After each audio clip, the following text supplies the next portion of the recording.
Now you can also use the downstream keyers to do full motion graphics. Now this could either be motion graphics or you can do picture-in-picture effects using other live inputs coming into the TriCaster and compositing an output shot together. Let me show you how that works.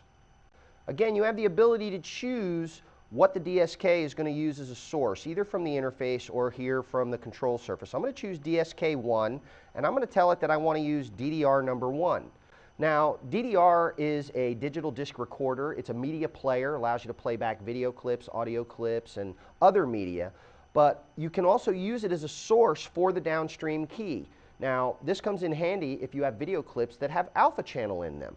Now, this could be a video clip from any package. It could be from Lightwave, it could be from After Effects, any 3D package. Any package that can produce a video clip with alpha channel can then be brought in, that clip can be brought into the TriCaster and used in the DDR as an overlay.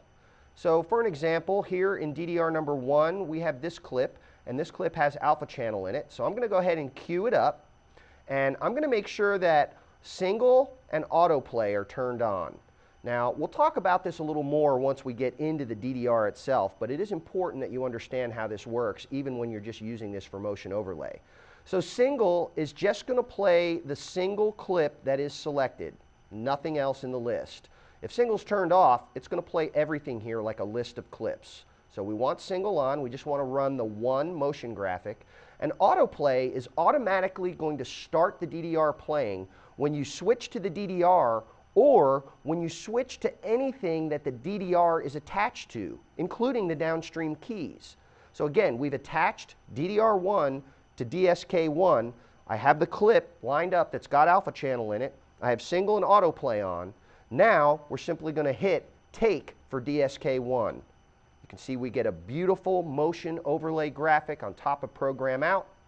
We let it run its course, and then you can even hit auto and use an effect to get rid of it. So it's a great way to do motion graphics. If you already have a motion graphics package that you're using, you should be able to import that into the TriCaster, use it in the DDR, and bring the motion graphics that you use in any other live production directly into your TriCaster live production.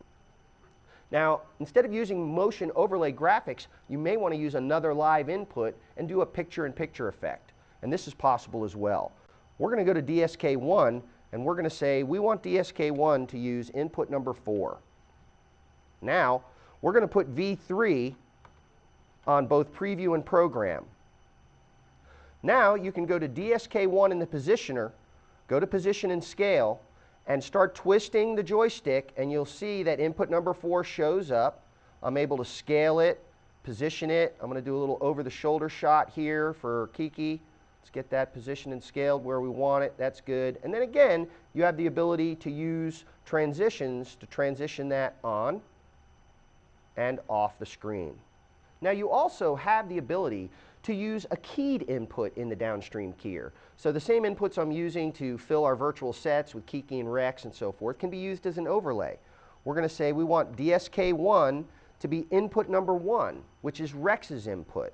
Now again, I'm going to bring up my computer as an input. It's running a PowerPoint, and I can now begin to scale Rex, position him on this input wherever I want him to be, and he can be integrated into the PowerPoint presentation. We can go ahead and bring him in with an effect. He can talk about what's happening during the PowerPoint presentation. And then, of course, we can always use a different effect to take him back off the screen.